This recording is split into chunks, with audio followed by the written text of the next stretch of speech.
Mamy sobie fundację rodzinną, do której zakładam, wnosimy jakieś nieruchomości. Te nieruchomości wynajmujemy i do momentu, kiedy je wynajmujemy i otrzymujemy jakieś przychody z tego tytułu, tutaj podatek nam nie powstaje. Tak naprawdę, patrząc na to, co się dzieje w interpretacjach podatkowych, musimy się dobrze zastanowić, jaki jest cel objęty przez nas na prowadzenie fundacji rodzinnej. Czasami w panice podatnicy podejmują jakieś takie szybkie kroki w stylu wyzbywania się szybkiego majątku ze spółek, no to wtedy taki organ podatkowy może nałożyć tak zwaną klauzulę natychmiastowej wykonalności.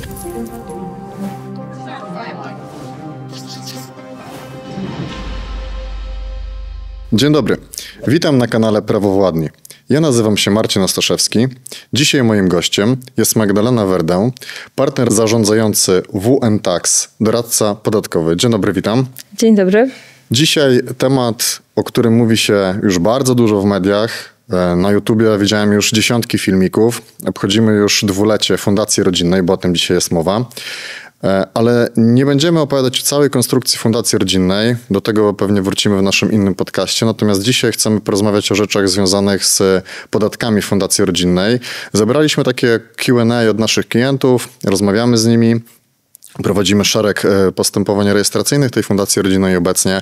Magda, powiedz proszę, jakie są główne cele zakładania tej Fundacji Rodzinnej? Czy to jest pomnażanie majątku? Wiemy, że to nie ma być cel jakby prowadzenia działalności gospodarczej. Jak to wygląda z twojej perspektywy doradcy podatkowego? Tak jak słusznie zauważyłeś, celem zakładania Fundacji Rodzinnej jest tak naprawdę zarządzanie i gromadzenie naszego własnego mienia. Więc warto zwrócić uwagę na to przy zakładaniu takiej fundacji, jaki jest nasz główny cel. Fundacja rodzinna nie może być takim remedium na jakąś optymalizację podatkową, bo na to zwracają organy podatkowe głównie w interpretacjach indywidualnych. Też nie może być takim wehikułem do tego, żeby, nie wiem, gromadzić tam nieruchomości, później je sprzedawać, bo co do tego mamy wprost wskazane w klauzule w ustawie, czy też do sprzedaży i szybkiego nabycia i sprzedaży udziałów. Może w tym kontekście przejdziemy do tego dalej. A kto w takim razie może założyć fundację rodzinną? Osoby fizyczne, przedsiębiorcy, jak to wygląda technicznie? Fundacje rodzinne zakładane są przez osoby fizyczne, nie przez podmioty profesjonalne. Mogą być to i zarówno osoby z grupy zerowej, podatkowej tak zwanej, czyli ci najbliżsi, pierwszej i drugiej grupy podatkowej. Natomiast potem może mieć to różne konsekwencje w opodatkowaniu wypłacania świadczeń z takiej fundacji. No właśnie, a jak to wygląda z perspektywy, czy lepiej założyć fundację rodzinną, czy spółkę z o.o., czy napisać testament? Już wiemy tak z doświadczenia, że ludzie mylnie myślą, żeby zakładać fundację rodzinną pod kątem gospodarczym, tak jak prowadzenie spółki z o.o. Wiemy, żeby tego nie robić, ale co jest lepsze? Fundacja rodzinna, testament, czy jakie są różnice między tym a spółką z o.o.? No to wszystko zależy od tego, jaki mamy cel i w jakiej sytuacji się znajdujemy i to będzie, wydaje mi się, różne dla różnych podatników. Z perspektywy podatkowej wydaje się dosyć istotne to, czy te spółki, które posiadamy, czy udziały w tych spółkach są na przykład na CIT-cie estońskim, czy też to są spółki komandytowe, gdzie jesteśmy komplementariuszami, bo wtedy w mojej ocenie takie zakładanie fundacji rodzinnej miałoby mniejszy sens. Z tego prostego powodu, że stracimy te uprawnienia, które mamy do tej pory przy tych spółkach.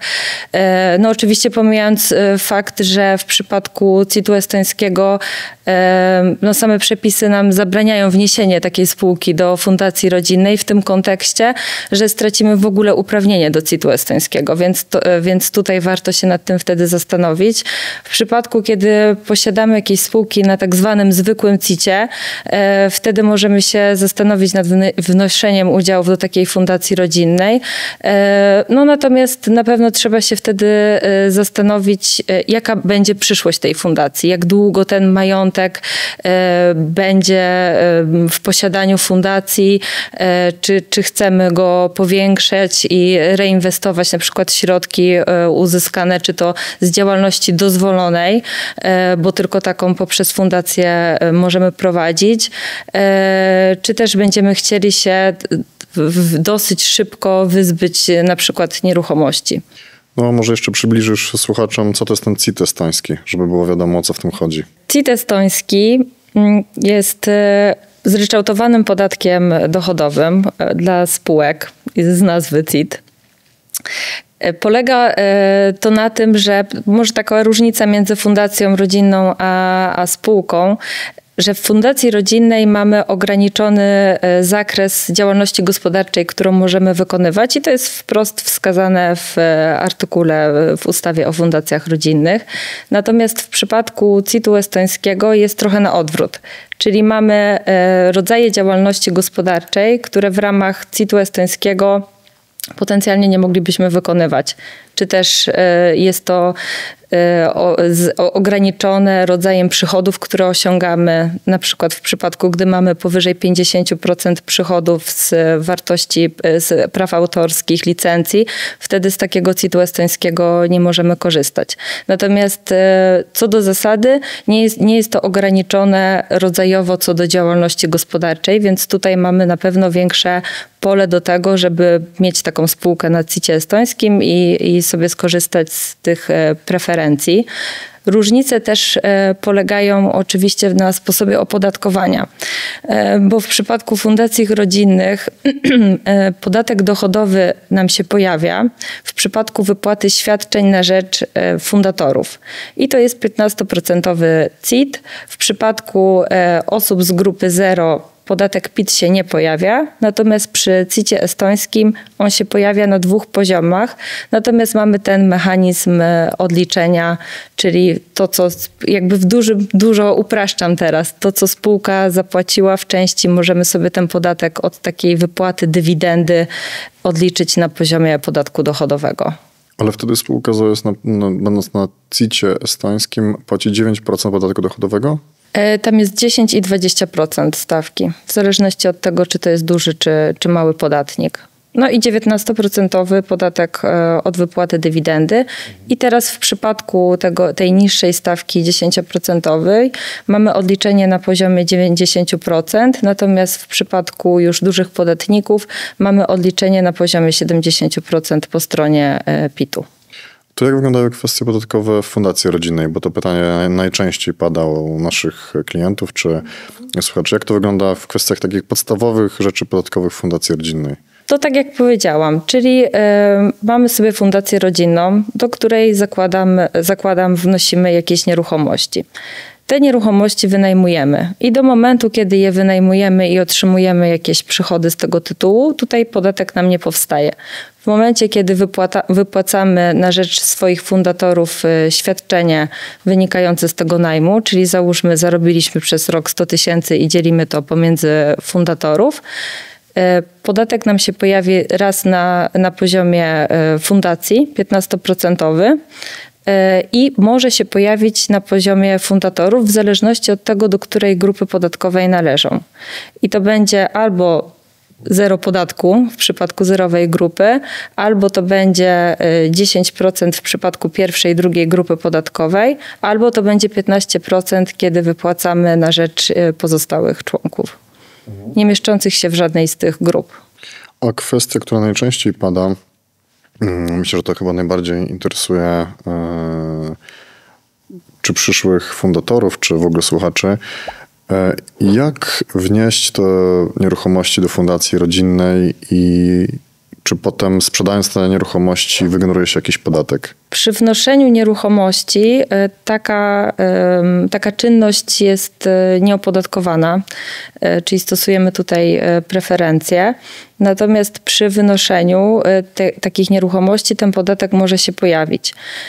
Jest to ograniczone wprost przepisem, który mówi, że w zależności od tego, w jakim celu wnosimy nieruchomości do fundacji, takie mogą być konsekwencje ze strony podatkowej. I tym celem z gruntu nie może być sprzedaż takiej nieruchomości. Na ten temat już zostało wydanych kilka interpretacji indywidualnych przez dyrektora Krajowej Informacji Skarbowej. W tym jedna z ostatnich interpretacji, gdzie podatnik zapytał, czy wniesienie nieruchomości do fundacji, następnie wynajem jej w założeniu przez 10 lat i później jej zbycie potencjalne wygeneruje podatek od zbycia takiej nieruchomości. I tutaj organy podatkowe wskazały, że tak, jest to wniesienie nieruchomości w celu jej dalszego zbycia. W związku z tym podatek przy zbyciu takiej nieruchomości się pojawi. Opowiedz proszę, bo wiemy, że możemy wnosić nieruchomości do fundacji, potem je sprzedawać. Czy możemy sprzedawać składniki z majątku fundacji rodzinnej? Możemy sprzedawać składniki z fundacji rodzinnych. Dobrym przykładem, bo wydaje mi się, że to jest taka kwestia, która leży gdzieś w zainteresowaniu osób, które chcą takie fundacje zakładać, jest wniesienie i później następnie sprzedaż udziałów, aktywów w różnych podmiotach. I teraz jakby przepisy nie zakazują nam szybkiego wniesienia i sprzedaży takich udziałów, więc co do zasady tutaj żaden podatek nie powinien się pojawić. Natomiast wchodzimy tutaj w kwestie dotyczące klauzuli zakazu unikania opodatkowania, które mówią nam o tym, że to jest taka zasada ogólna, że nie można tworzyć sobie sztucznych prawnie konstrukcji tylko po to, żeby uniknąć opodatkowania. Więc tutaj mamy ryzyko, że wpadniemy w taką interpretację danego działania przez organy podatkowe i ten podatek do zapłaty się pojawi. A czy mogę sobie wnieść środki trwałe do fundacji rodzinnej? Jakieś sprzęty, samochody? Czy jest taka możliwość? Wnieść tak. Pytanie, co z tym później chcemy zrobić i czy dany środek będzie się mieścił w zakresie działalności dozwolonej. A kto może być beneficjentem tej fundacji rodzinnej? Czy tylko rodzina, czy też osoby niespokrewnione? Tak naprawdę każdy. Kwestia jest później tego, czy to ma sens i na ile ten podatek nam się pojawi. Bo tak jak wspominałam, opodatkowanie na poziomie fundacji to będzie zawsze przy wypłacie świadczeń 15%, natomiast stawka podatkowa podatku dochodowego od osób fizycznych uzależniona jest od grupy, czyli jeżeli pozostajemy w tej grupie osób pozostałych, czyli nie w zerowej, nie w pierwszej, nie w drugiej grupie podatkowej, wtedy to opodatkowanie będzie na poziomie 15%. Okay. A czy Fundacja Rodzinna może prowadzić działalność gospodarczą? Może prowadzić działalność gospodarczą. Natomiast preferencje dotyczące braku opodatkowania takiej działalności są określone przepisami i zawężone tylko do działalności dozwolonej. A jakie są obowiązki formalne fundacji już jak się ona zarejestruje? Czy są jakieś sprawozdania, ewidencje? Co roku fundacja powinna składać deklarację CIT-FR na formularzu. Fundacja też musi składać sprawozdania finansowe, podlega pod badanie biegłego. I teraz w zależności od tego, jaki rodzaj działalności fundacja będzie prowadziła, fundacja też należy o tym pamiętać, że może być podatnikiem VAT. Więc równie dobrze będzie musiała składać pliki JPK i wypełniać wszelkie obowiązki związane z VAT-em w tym zakresie. A jakie są korzyści, ale też ryzyka związane z założeniem tej fundacji rodzinnej? Korzyści to na pewno opiewają wokół tych preferencji, o których mówiliśmy. Czyli do momentu, kiedy wykonujemy działalność dozwoloną, reinwestujemy pieniądze zarobione w ramach fundacji, w ramach tej działalności dozwolonej, to nie pojawia nam się żaden podatek. Dobrym przykładem ryzyka związanego z prowadzeniem fundacji jest kwestia tego, kto na przykład wnosi dane mienie, bo trzeba pamiętać o tym, że fundacja musi prowadzić swojego rodzaju ewidencję wnoszonego mienia do siebie. A dla kogo Fundacja Rodzina nie będzie dobrym rozwiązaniem? Bo takie pytanie też pada. W jakich sytuacjach lepiej z niej zrezygnować? To będą sytuacje związane z tym, moim zdaniem, jakiego rodzaju spółki prowadzimy, w których jesteśmy udziałowcami. Bo tam, gdzie jesteśmy na przykład, nie wiem, komplementariuszem w spółce komandytowej, czy prowadzimy spółki na estońskim CIT-cie i naszym głównym celem jest, nie wiem, wprowadzenie tej działalności do fundacji, czy udziałów z tych spółek, to raczej nie będzie miało sensu, bo stracimy uprawnienia wynikające z tych konstrukcji, a obarczymy się dodatkowymi jakby opodatkowaniem po stronie fundacji. Też tak naprawdę wszędzie tam, gdzie już mamy wprowadzone jakieś planowanie, to tak naprawdę nie ma sensu wdrażanie tutaj jeszcze fundacji rodzinnej do tego. Czyli tak naprawdę patrząc na to, co się dzieje w interpretacjach podatkowych, czy patrząc na tą klauzulę przeciwko unikaniu opodatkowania, o której mówiłam, musimy się dobrze zastanowić, jaki jest cel objęty przez nas na prowadzenie fundacji rodzinnej. Odsunąć trochę na bok same kwestie podatkowe i zastanowić się, co rzeczywiście z tym majątkiem chcemy zrobić. Czy chcemy go ochronić, czy chcemy go pomnażać, czy będzie to trwało przez lata. Bo tak jak mówiłam, w sytuacji, w której z góry nastawiamy się na to, że będziemy chcieli sprzedawać jakieś nieruchomości czy udziały, możemy wpaść niechcący w konieczność zapłaty podatku. W przypadku, kiedy chcemy rzeczywiście zabezpieczyć nasz majątek, pomnażać go przez lata i powiedzmy po iluś tam latach pojawi się okazja do sprzedania nieruchomości, no tutaj jakby jeżeli jesteśmy w stanie pokazać ten nasz cel prowadzenia fundacji, obniżamy sobie ryzyko jakiegokolwiek kwestionowania to przez organy podatkowe. A w takim razie, czy możliwe jest prowadzenie działalności deweloperskiej na fundacji rodzinnej, czy to jest kompletna bzdura i to nie jest jakby do tego, że tak powiem, konstrukcja prawna to fundacja rodzinna? No nie, to nie jest podmiot do tego, żebyśmy sobie prowadzili działalność deweloperską. Po pierwsze, działalność deweloperska nie mieści się w artykule dotyczącym działalności dozwolonej prowadzonej przez fundację. Możemy, nie wiem, wnieść udziały, jeżeli mamy na przykład jakieś spółki deweloperskie i wnosimy sobie po prostu udziały w tych spółkach do fundacji rodzinnej, to już miałoby większy sens. A powiedz proszę, jak wygląda kwestia VAT-u w fundacji rodzinnej? Czy fundacja rodzinna jest VAT-owcem? Czy ona jest zwolniona z VAT-u? Nie jest zwolniona. Fundacja jest traktowana jak każdy inny podatnik. Czyli w przypadku, kiedy prowadzimy tą działalność dozwoloną, załóżmy z najmu, no to mamy kilka możliwości tak naprawdę. Jeżeli jest to najem, nie wiem, mieszkań na cele mieszkaniowe, czyli taki długoterminowy, zwykły najem, no to w ten VAT nie wpadniemy, mówiąc w cudzysłowiu, ponieważ mamy tutaj w tym zakresie zwolnienie przedmiotowe. Natomiast jeżeli są to innego rodzaju nieruchomości, albo też zajmiemy się w ramach fundacji rodzinnej najmem krótkoterminowym i przekroczymy 200 000 w skali roku, to wtedy na VAT-cie normalnie jesteśmy i musimy odprowadzać podatek z tego tytułu. Powiedz proszę, jak wygląda teraz kwestia kontroli skarbowych u przedsiębiorców? Bo my ze swojej perspektywy wiemy, że czy przy restrukturyzacjach, czy przy kontrolach zawsze są zajmowane rachunki bankowe.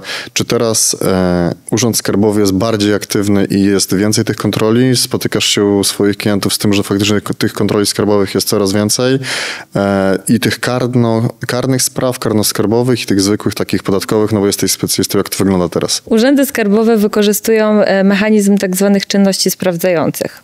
Teraz w ogóle jest rozmowa na temat czynności sprawdzających na poziomie Ministerstwa Finansów, żeby w jakiś sposób to przeformułować, bo czynności sprawdzające z gruntu są nakierowane na to, żeby sprawdzić u podatnika danego poprawność wyliczenia podatku tak naprawdę. I w ramach tych czynności sprawdzających podatnicy powinni dostawać takie podstawowe pytania na temat, nie wiem, faktur, czego czynność dotyczyła, jaka stawka podatkowa została nałożona w tym zakresie i tak dalej. Natomiast spotykam się z tym w praktyce codziennej, że w ramach czynności sprawdzających te pytania wykraczają dużo poza zakres tego, co mamy określone w przepisie i proszą nas o wszystko. Czyli o umowy, o cały przebieg transakcji. Jest to często bardzo rozszerzane i ciągnące się dosyć długo i uciążliwe dla podatników. Z drugiej strony mamy kontrole podatkowe i kontrole celno-skarbowe. Wydaje mi się, że takim najbardziej stresującą kontrolą dla podatnika jest ta kontrola celno-skarbowa, bo musimy pamiętać o tym, że są to urzędy wysoce wyspecjalizowane i często jest tak, że w przypadku, kiedy oni przychodzą na taką kontrolę, to przychodzą po coś. Czyli już jest taki ten pierwszy czek związany z danym podatnikiem i wpadają po to, żeby skontrolować daną czynność nawet czasem. To są takie służby jak CBS, BW, że przychodzą do podatnika o 6 rano, nie o 9, czy przychodzą o 9? Nie, no zazwyczaj te kontrole zaczynają się wezwaniem i informacją na temat rozpoczętej kontroli. Rzadziej zdarzają się takie sytuacje, nie wiem, jak z filmu. Natomiast no, są one na wysokim stresie, jeżeli chodzi o podatników. Z tym zatrzymywaniem rachunków bankowych, no to jeszcze nie jest ten moment, kiedy rozpoczyna się taka kontrola, tak? To zazwyczaj dzieje się miesiącami, bo musimy pamiętać o tym, że tak naprawdę do momentu, kiedy nie zakończy się kontrola, czy też tak naprawdę przerodzi w postępowanie i potem mamy jakieś pierwsze decyzje, to dopóty te rachunki nie powinny być blokowane przez urzędy skarbowe. Oczywiście mamy do czynienia z takimi sytuacjami, gdzie czasami w panice podatnicy podejmują jakieś takie szybkie kroki w stylu wyzbywania się szybkiego majątku ze spółek, no to wtedy taki organ podatkowy może nałożyć tak zwaną klauzulę natychmiastowej wykonalności. Teraz tutaj mówię już o decyzji pierwszej instancji. Trochę przeskoczyliśmy ze wszystkim, no ale jakby skrótowo to opowiadamy. I wtedy rzeczywiście może takie rachunki zająć u podatnika. A jak z tymi sprawami karnymi? Czy przy kontroli tej skarbowej, powiedzmy z urzędu, czy z kontroli tej celnej od razu też trzeba się szykować na to, że będą jakieś zarzuty karne? No powiem tak, ja nie jestem specjalistą od spraw karno-skarbowych, zajmuję się głównie postępowaniami podatkowymi, ale jest to rzecz nagminna, czyli rozpoczynanie czy tam wszczynanie tych postępowań karno-skarbowych, w szczególności w przypadku spraw, które ciągną się latami, no bo należy podkreślić to, że od rozpoczęcia jakiejś kontroli podatkowej czy celno-skarbowej czasami upływa 5 albo więcej lat do momentu, kiedy dana sprawa się zakończy i to zazwyczaj na poziomie sądu. Więc po to, żeby ten podatek się nie przedawnił, no to często mamy do czynienia z tym tak zwanym i medialnie określonym instrumentalnym wszczynaniem postępowań karno-skarbowych. I tutaj trzeba oddać to, że sądy często stoją po stronie podatników, więc to nawet nie jest może błędna konstrukcja przepisów w tym zakresie, tylko sposób ich interpretowania i wykonywania przez organy podatkowe. Mamy też doniesienie medialne z zeszłej środy, że wszyscy kupujący na platformie Allegro muszą zapłacić PCC podatek od wartości powyżej 1000 zł zakupu. Czy to jest prawda? Co się będzie działo? Czy urzędy skarbowe będą teraz wszczynać kontrolę? Czy jest jakieś wyjście z tej sytuacji? Bo pod kątem jakby od strony doradcy podatkowego. No tak, w przypadku, gdy transakcje nie są objęte podatkiem od towarów i usług, czyli podatkiem VAT i mamy do czynienia ze sprzedażą towarów pomiędzy podmiotami nieprofesjonalnymi, to rzeczywiście ten podatek od czynności cywilnoprawnych po stronie nabywcy może się pojawić. Może on się pojawić w sytuacjach, gdzie dokonujemy zakupu powyżej 1000 zł. Jest to podatek na poziomie 2%. I oczywiście mamy dwa wyjścia tak naprawdę z tej sytuacji. Albo płacimy ten podatek składając przy tym tak zwany czynny żal, czyli zawiadomienie o popełnieniu wykroczenia czy tam przestępstwa podatkowego, albo no, czekamy na to, że akurat nie sprawdzą tego, bo to rzeczywiście chyba jest jakieś novum, jeżeli chodzi o sprawdzanie tego typu rodzaju transakcji przez urzędy skarbowe w ostatnim czasie. To jeszcze ostatnie pytanie podatkowe. Czy nadal w 2025 roku spotykamy się z tymi przestępstwami karuzel VAT-owskich i czy nadal te przestępstwa tego obrotu funkcjonują w Polsce? Bo miało być uszczelnienie VAT-u. Wiem, że mniej było tych wszystkich problemów z VAT-em, ale ostatnio znowu czytałem o jakiejś elektronice, o odwróconym VAT-cie i kolejnych grupach zorganizowanych i pustych fakturach. Czy nadal, mimo wprowadzania takich rygorystycznych przepisów karnych i kontroli, nadal ten obrót fikcyjny VAT-owski funkcjonuje w Polsce? No teraz pytanie, o czym mówimy, bo wydaje mi się, że to też są dwa tematy trochę odrębne. Jedna rzecz, puste faktury, które mogą się pojawić równie dobrze przy usługach i to jest dosyć mocno kontrolowane przez urzędy skarbowe, czyli wszystkie jakieś faktury, na których się pojawiają usługi niematerialne, no to należy pamiętać o tym, żeby mieć dowody na wykonanie tego rodzaju usług, bo dla urzędu skarbowego i wydaje mi się, że to może być istotne dla podatników, sama faktura i umowa nie jest dowodem. Czyli w zależności od tego, jaką usługę wykonaliśmy, pod to powinniśmy mieć odpowiednie dowody. Jak to są jakieś usługi reklamowe, ktoś nam zrobił kampanię reklamową, tego typu rzeczy, to warto i mówię tutaj o tym nie bez powodu, ponieważ często to są dosyć wysokie kwoty i to są rynkowe kwoty, tak? Ale jest tak, że kontrola przychodzi, nie wiem, po 5 latach, my już nie pamiętamy, kto u nas w spółce się zajmował na przykład tą akurat konkretną kampanią. Nie zapisaliśmy sobie, nie wiem, maili od firmy, która to wykonywała, jakby nie mamy całej tej dokumentacji zarchiwizowanej prawidłowo wobec danej czynności, no to możemy mieć potem kłopoty związane z potencjalnym zakwestionowaniem takiej faktury przez organy podatkowe, które nam powiedzą, że to jest jakaś, nie wiem, pusta faktura albo coś tego rodzaju. Natomiast druga rzecz, no to jest takie przestępstwo, o którym wspomniałeś z karuzeli, to jest zazwyczaj obrót towarowy, który nadal się tak naprawdę pojawia na rynku i są to podmioty, które działają rzeczywiście w nastawieniu na to, żeby jakiś tam podatek gdzieś po drodze wyłudzić, ale też trzeba pamiętać o tym, że tego rodzaju podmioty lubią ukryć się wśród rzetelnych podatników. Więc kilka lat temu, to był chyba, nie wiem, 16 rok albo jeszcze wcześniej, Ministerstwo Finansów wykazało taką listę weryfikacji naszych kontrahentów.